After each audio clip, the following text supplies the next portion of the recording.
Chapter 24. It was dark in Tilak Patel's office. He liked it that way during the evenings. It was too easy, when buried underground like they all were, to lose a connection to the sun. So he dimmed his office and his living quarters, which were only separated by a partition, every day at sunset, and lit them at sunrise. It was green in Tilak Patel's office, at least during the daytime, and not because of the paint on the walls, which was white. In some places plants were harmed by human presence. They were torn up or chopped down to clear room for shopping malls and parking lots, but this was not needed. There was a symbiosis possible with all living things, including with non-animals. Without humans, plants could not live on Mars. Without plants, humans could not live on Mars. He tried to remind people of that, and he kept plants on every surface of his room, filling it with leaves to remind himself of the harmony that must be struck for life to flourish. Though it was dark, it was not perfectly dark in Tilak Patel's office. The lights he allowed to be on were a deep red, and were enough for him to see his way around the room. Most of these lights were hidden behind broad leaves from the larger plants, but he kept a small hand lamp for doing evening work like he was at that moment. Red light didn't disrupt his circadian rhythm, and it didn't spoil his night vision. Any sort of screen, including his personal comm, was forbidden in his office after sunset, and he slept better than anyone else on the station because of it. Hansini Patel couldn't live by that rule. She was addicted to her screen and refused to give it up, even after Tilak brought her addiction to her attention many times. Tilak prided himself on his history of overcoming such addictions and modernities. Over the course of his life he had triumphed over one, then the next. He was not some monk on a mountainside, though he had, as he aged, gained a great deal of respect for the ascetic traditions. It was simply that he strongly believed that if you could call something a vice, then you ought to stop doing it. Tilak believed in a refined, quiet existence. It was his birthday. Tilak was 70 years old. He didn't look it or feel it, but it was true. The miracle of modern medicine had given him better eyes now than he had as a youth, and not a hair on his head was grey. His skin was wrinkled here and there, but if one didn't know better, they would think him only in his early 50s. As he clipped carefully at his bonsai trees and sang Yesterday to himself in the darkness, he considered this strange immortality he had been given. It had been a requirement of going to Mars. He and Hansini had no children, and had thus been able to focus their lives towards moving up in society. His parents had been very proud of his accomplishments before they passed. They had more than enough grandchildren from his sisters. But even though he had the connections and pull to be assigned to the first Mars flight by the IRSO, the two of them had been too frail to be brought along without a full upgrade. And so he had been given the best that medicine could offer. It wasn't immortality, of course, not actually. He'd survived cancer once, but it was only a matter of time before it came back in force. The extra radiation couldn't have helped that any, but he'd been lucky so far. 70 was a big number. It was an impossibly big number in some ways, but it was the way things went. He could accept that. The thought made him think of Hiro Yamamura. It had been ages since they'd talked. He assumed that he'd have noticed if his old friend had died. If he was 70, then that would have made Hiro, 83? Hiro would appreciate his bonsai in a way that nobody on the station could. He nodded to himself and decided that he'd send Hiro an email or something tomorrow morning. The sound of Hansini's voice cut through his own singing. She was talking to someone on her comm in her office, divided from his by an opaque partition. He stopped, making it easier to listen. As if on cue, Hansini took that moment to call out to him. "Darling, I'm talking to Ojasvi, and she says you need to come out of your cave. It's important." Tilak sighed and put down his clippers. He wasn't some monk on a mountainside, but sometimes he wished he was. It was a lot of work running the station, and despite his good health, he often liked to complain that he was too old for the job. Did she say what it is? "Yes, but you're not going to believe it." There was a note of fear in his wife's voice that he hadn't heard before. Tilak walked around through their bedroom and into Hansini's office, shielding his eyes from the harsh white light on her desk. Like his, it was covered with plants. "Well, what's wrong?" he asked. The aliens. They attacked Rodriguez Station. It's gone. They destroyed the whole thing. Having mostly adjusted to the lamp, Tilak could see the fear in sweet Hansini's face more clearly now, the wideness of her eyes, the lack of a smile on her lips. She was a calm person, much like he was, but it was plain as day to him after so many decades together. "It'll be okay," he said immediately. "Go put the kettle on while I talk to Ojasvi." There's more, but I think you'd best just talk to her. His wife handed him the earpiece and the comm it was attached to, already removed from her arm, and nodded as she moved off to make the tea. This would keep him up all night, and he needed to be alert. "Tilak Patel speaking," he said reflexively, as he put the speaker into his ear. "Sir, I have Crystal on the other line," said young Ojasvi in her thick Kolkatan accent. One would think that her Hindi would have improved over time, but she still sounded like she had when she'd gotten off the rocket 2 years ago. Tilak set that aside and focused on what she was saying. It took him a moment to remember. "The robot," he said, startled by the implication. "Yes, sir. It came from Earth a few months ago and was living in Rhode. Would you like me to connect you? I think you'd better hear this direct." "Thanks for the help," he said, sitting down in Hansini's chair. After a brief pause, a new voice came on the line, this time in English. "Hello?" It sounded human, but Tilak knew that meant nothing. "Tilak Patel speaking. This had better not be a prank." "Ha, Mr. Patel. I'm glad to have gotten you at last, and I'm sorry for any disturbance I've caused you. I can assure you this is not a prank. I am Crystal of Las Aguilas Rojas. About 120 hours ago, the Nameless launched a sneak attack against Rodriguez Station. All humans that were there at the time are dead." Tilak felt strange. It was too surreal. "You're sure?" he whispered. The voice seemed rich with feeling. I was there. I watched them die. The only reason I made it out was because I don't need to breathe, so when the station lost pressure, I could still take action. He could remember the broadcast from Earth months ago, when that African girl had died in the riot. It was coming back to him now. "Prove you are who you say you are," I speak almost 24 languages, is said in Hindi, then switching to Gujarati. including some that you wouldn't even recognize. It returned to English to say, I can do large maths problems in my head. Or would you be more convinced by my recorded memory of the death screams of the children that suddenly found themselves exposed to the atmosphere of this God-forsaken planet? Your species is now at war, sir. We don't have time for such foolishness. Tilak was finding his throat more and more dry, and decided that it didn't matter if he was talking to a genuine robot or just some clever puppet. If the Aguila station was gone, he wished Hansini would bring his tea. He swallowed a couple times and said, "I'm very sorry, it's a lot to take in. You think that Mangalamukhya is in danger? What about Eden?" The Americans are not as open-minded about working with us as you and your people have been, but we just checked, and Eden appears to be unharmed for the moment. We just got an antenna up for communicating. The trade trucks that were at Mangalamukhya recently are all that we have left. "Where are you?" he asked. About 4 days west of you. But listen, according to Earth, the mothership is coming this way. The attack on Road was just the beginning. I don't know why the Nameless haven't attacked you yet, but I know them better than just about anyone, and I know that they're not done killing.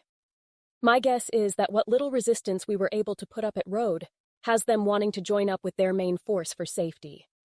"Oh, Rama," he muttered, gazing at his bare feet without seeing them. The Nameless, he knew, had been increasingly violent as time went on. They, apparently, did not share his philosophy that all beings must find harmony to flourish. It suddenly seemed to him as though he were a fragile insect trapped beneath the hand of a giant, waiting to be crushed. We're not helpless, Mr. Patel, said Socrates, as if reading his mind. Like I said, we managed some resistance at Road, and they caught us unaware. Our station was better armed than yours, but they knocked our guns out with the initial bombardment. That means they were afraid of return fire. The idea that Road was better armed than Mukhya almost made him say something, but the fear kept him quiet and still. Focus, focus. He nagged at himself within his own mind, forcing back the instinctual desire to freeze up and let the danger pass. He was placed in charge for a reason. Too many people were relying on his good judgment and cool head. He picked up a stylus from the table and opened a fresh paper on Hansini's comm just to keep him occupied. Why now? Why Mars? Why Road? I have no idea why they decided to attack now. Something must have changed. They must have come to some decision. I've talked with them in depth. I've seen the inside of their ship. My guess is that if they've decided that humanity is too perverted for them to allow to live, they may have attacked me out of a sense of personal familiarity. You think you're the target? Possibly, but possibly not. How much do you know about Whirl? Tilak had to pause and think. The name sounded familiar, but he was having a hard time placing it. I don't know what that is, he admitted. It doesn't matter. The point is that there are people on Earth who want me dead and have some control over the Nameless. If it's not a personal matter with the aliens, my enemies may have simply urged the Nameless to begin their attack on Road, knowing that I'd be there. Hold on one moment, he interrupted. Hansini was watching him from the edge of the partition, clearly still worried. He pushed the microphone away and said to his wife, Go and message Sir and whoever else you can think of and tell them to be on high alert. I want reports of the position of all nameless ships and the state of our defences. She looked at the comm, and he realized he had her primary tool for doing what he had asked of her, but then she nodded and left. She'd find a way. Hopefully she could get his tea at the same time. His throat still needed it. He pushed the microphone back into place and focused on the robot. What makes you think this is war? It sounds to me like they're after you specifically. Mr. Patel, have you listened to the way they talk? The Nameless have been itching to kill humans since they arrived in system. They launched a sneak attack against a human station, murdering hundreds. And I did mention that their mothership is heading towards Mars, right? It seems an odd thing to bother to do if they have no intention of continuing their attack. This war has been a long time coming, and wishful thinking won't save you from being swept up in it. I hear you, but you'll understand if I talk with the Nameless before jumping to any conclusions. Of course, Station Director. This call was to warn you and verify that things are okay there, not make you go on the offensive. Tilak nodded. I do appreciate the warning, and I'm deeply sorry about what happened. If they're... He stopped himself. The offer of support was automatic, but it was perhaps unwise. If the aliens were after Las Aguilas specifically, helping them could bring doom on Mukia. The robot didn't let him back down. Actually, there is something you can help us with. You may try and stay neutral, but we do not have that choice. As we are nearly defenseless. If you could provide us with some heavy weaponry, such as rockets— I'm sorry, but that's just not possible, interrupted Tilak. It was bad enough that they had traded raw materials with the terrorist nation, but to provide them with powerful weapons in the middle of a conflict with the Nameless would be foolish in the extreme. Please hear me out. I think you'll change your mind if you consider the options on the table. The kettle on the stovetop started to whistle and was quickly silenced by Hansini. It was good that she hadn't needed to leave their chambers in order to do the work he had set for her. After a moment, Socrates continued. If the Nameless attack your station now, it will already be too late. But it is likely that they are waiting to regroup. The only thing that has saved you is the distance to Earth and the mass of their mothership. Even if your weaponry is enough to hurt them and drive them back, which it isn't, your home will be ruined in the process. You'll all starve in the desert. The only winning move here is to redirect them away from Mukia. I'm offering you a chance to do that. Tilak was struck by a wave of skepticism, not just for the words, but for the whole context of the conversation. The terrorists must have learned something when they came by to pick up the ice. So what? You want me to just give you all our high-power weaponry, and I'm supposed to believe what you say? Even if the mothership is heading towards Mars, how do I know Road is really gone? Even if it doesn't respond on the network, this could just be part of an elaborate trick. The rage was back in Socrates' voice, reminding him of the video from Earth. Blind fool! I took a nameless bullet to the head escaping from Road. I watched nearly everyone I know. And I come to you. And you? You have the audacity to think this is a trick. Did it ever occur to you that Manish Bose is sitting right next to me? He's seen the alien corpses we scavenged from the battleground. I'd put him on the comm, but you'd probably think we're forcing him to say what we want. Here I come to you with an offer to help, and you spit in my face. Tilak had forgotten about the Bose boy. He did his best to backpedal. I'm sorry. I'm sure you've been through a lot. These are simply extraordinary claims. I was foolish to have doubted you.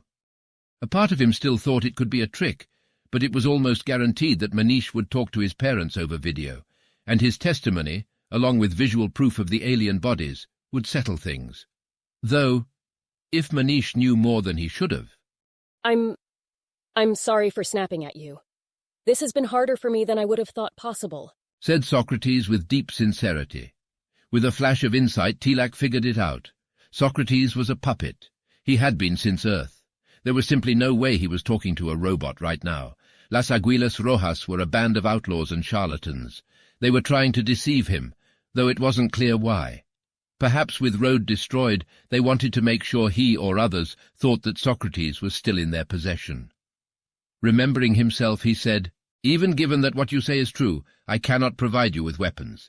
It would be going against my duty as station director." Your duty is to keep the people of Mukhya safe.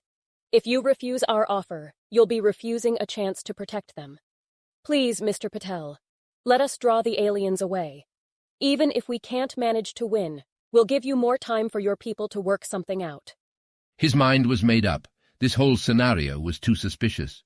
The answer is no. My people come first, and if what you say is true, we'll need all the weaponry we can get.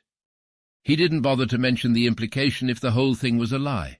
Hansini came into the room. His comm was on her arm, and she was tapping away with one hand while carrying the tea in the other. She set it beside him distractedly, still talking to Sir and the others. Since Socrates wasn't talking, he used the opportunity to ask her for a report. Any word on the Nameless? What about from Eden? She looked up from the comm screen and realized he was talking to her. The mothership appears to be on its way to Mars. Estimated arrival time is in 2 weeks. The smaller ship is in low orbit. About 5 days ago, there was a broadcast picked up by the satellites talking about how they'd burned the evil robot and murdered all the perverts in that garden. You see, there's no justification. They simply decided to attack. They could easily do the same to your people, said Socrates, jumping in immediately after Hansini was done. Tilak shook his head and reached for his tea, though it was still too hot to drink. Your fears are not my fears. It sounds like they wanted you dead and they think they've succeeded. It's more likely that they'll ignore us, I think. Then why send the mothership here? Challenged the robot. Why do the aliens do anything? Their whims are mysterious, but I hardly think that's grounds to think they'll attack again. If they have a personal grudge against you, then my duty suggests I keep the station as safe as possible by avoiding contact, much less the sale of weapons. I'm sorry. There was a deep sigh on the other end of the line. Another clue it wasn't actually a machine. I was hoping not to have to do this, but I'm afraid that we're low enough on options that I must insist. If you don't send us enough heavy weaponry to take the fight to the Nameless, well, I guess I'll just have to come there to get it. Tilak took a sip of tea. Is that a threat? I hardly think you're in any position to take our guns. He kept his voice as cold and even as possible. I don't need to take anything. If the strongest weaponry is going to be in the defense of your station, I'll simply go to your station and tell the Nameless where I am. If you're right that this is a grudge, and they're not declaring war on all of humanity, then they'll still attack Mukhya to get to me. In fact, I may not even need to actually go there. If the Nameless think that I might be there, they could very well attack regardless. Las Aguilas Rojas is rather practiced at guerrilla warfare, and it wouldn't be the first time a third party was used as a shield. Tilak's stomach sank. That threat actually carried weight. That must be why they were pretending to be the robot. Las Aguilas must have discovered that the robot was the reason that the Nameless bombed Road. It was that Santana fellow with the beard. It was all clicking together. Revenge.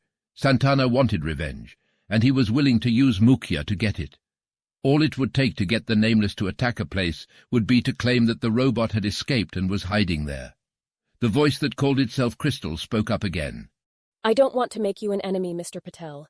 We need food, and we genuinely think the best course of action would be if we were striking back without putting Mukhya in danger. If you refuse, it hurts the both of us. Tilak took another swallow of tea that he barely tasted. And what? You expect us to just give these things to you for free? What stops you from demanding more whenever you feel like it? or threatening Eden in the same way. Well, we are terrorists, sir. But in the interests of fostering a relationship of cooperation rather than hostility, I am willing to pay you exceedingly well for the weapons and food. Tilak couldn't keep the disbelief out of his voice. With what? Your station is gone. I hope you don't expect to sell back the ice you got from us before. The voice laughed. With money, of course.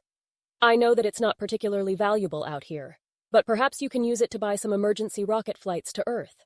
Or perhaps your boss will order you to give us the weapons we want and pocket the money himself. You'll come out ahead either way. This was not the sort of decision that he was supposed to have to make. And you can afford that. Am I supposed to take you on your word?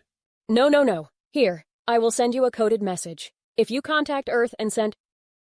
There was silence. Hello? Socrates? Asked Tilak. No answer. Hello? He offered again. Yes, sorry. Said a new voice. I'm having a technical... The original voice came back.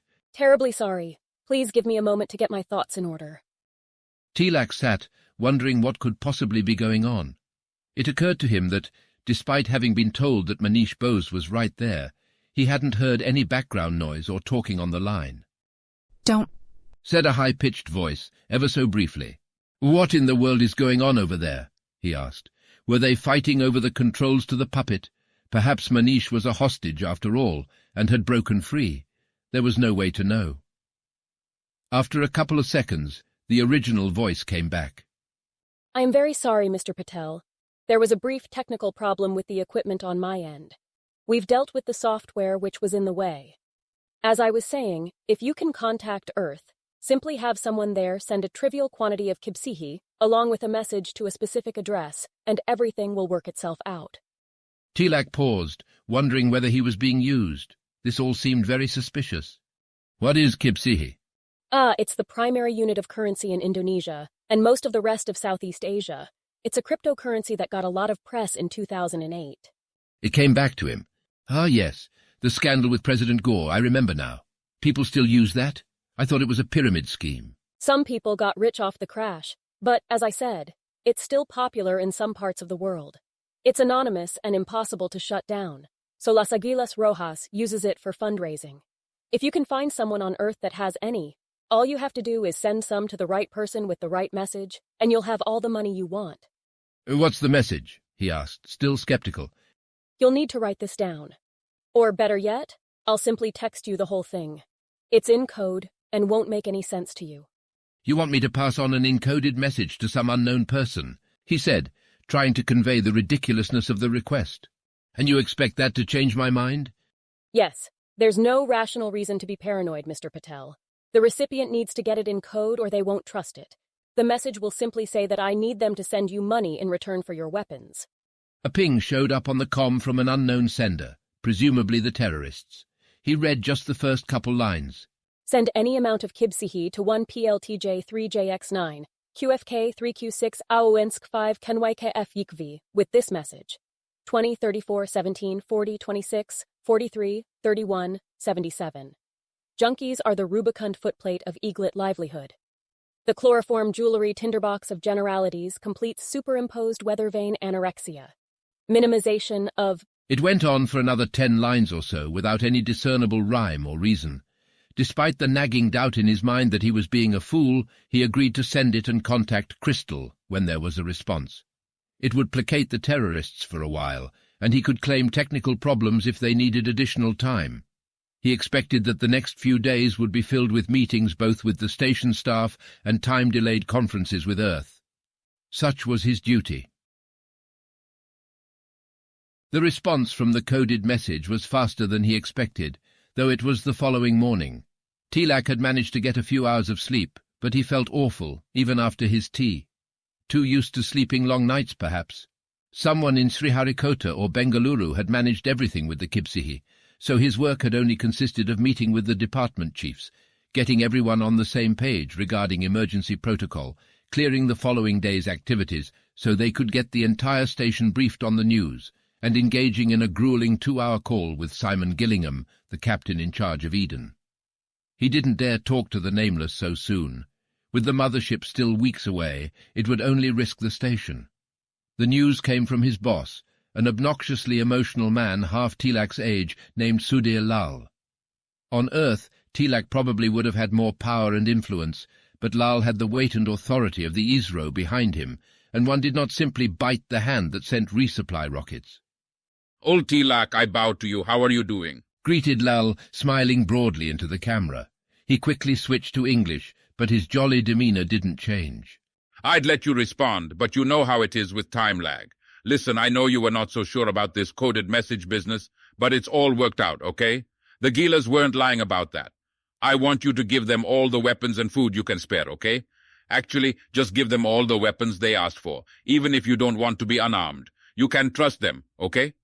The Nameless are who you really need to watch out for, and it is better if the Gilas have the guns. They have more experience in this sort of thing. This is an order, okay? Right from the top." Tilak didn't believe it. He rewatched the whole thing immediately, cringing every time Lal said, "Okay." "It's faked," he thought.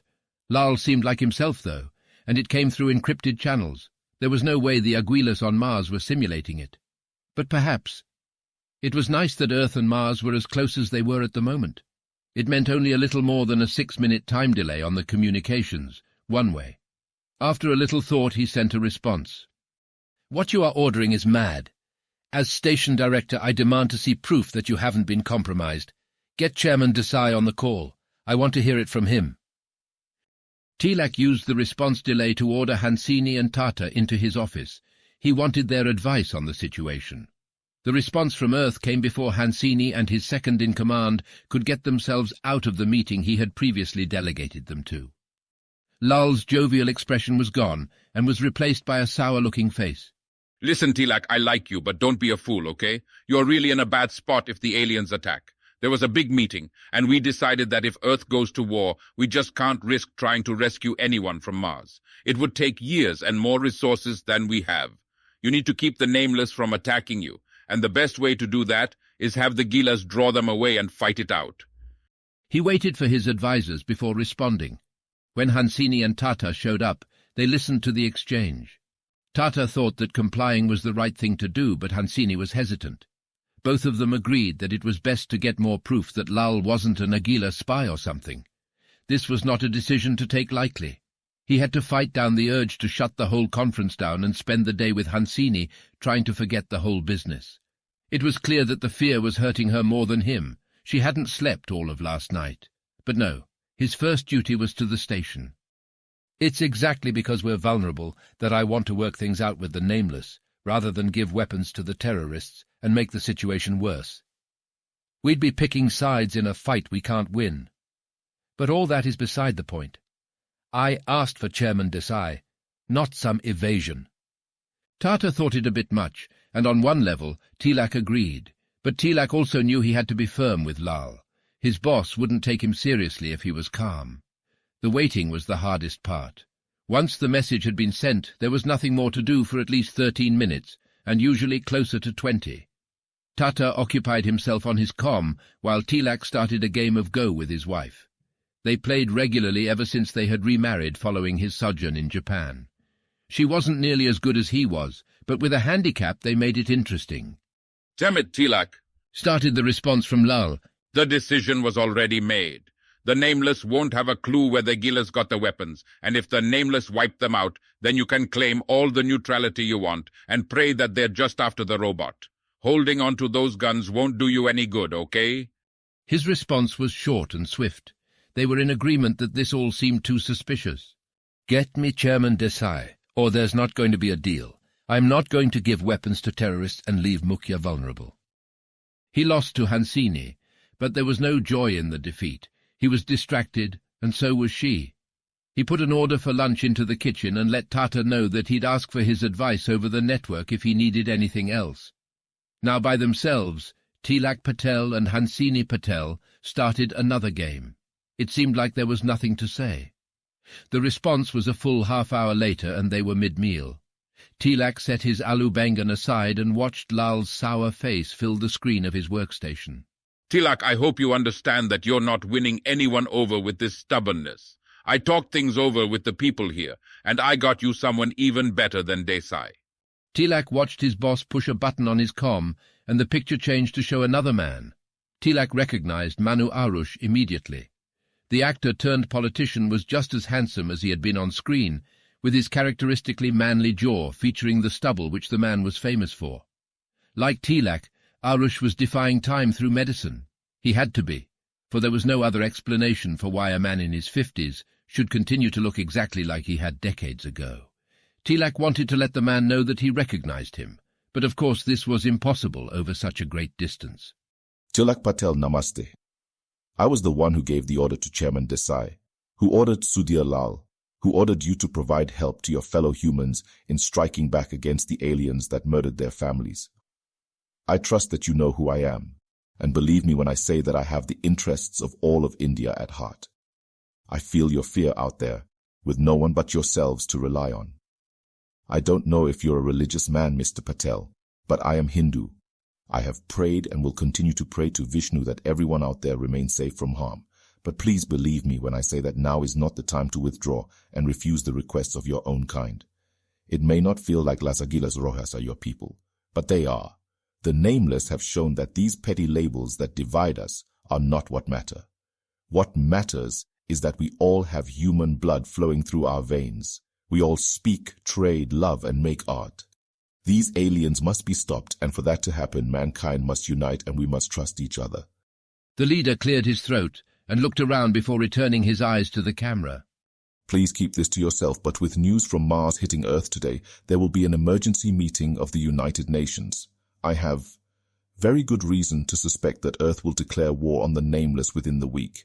With luck, this will pull their ship away from Mars and back towards Earth, where we can launch a defense. If this happens, it is vital for your own safety that the smaller ship in orbit around Mars be incapacitated. Otherwise, I fear it will attack Mangala, Mukhya, and Eden straight away. It is because of this that I urge you to provide Las Aguilas with whatever support you can, including the highest power weaponry available. Again, please keep this to yourself. We need to stay united in the face of this new threat. And that was that.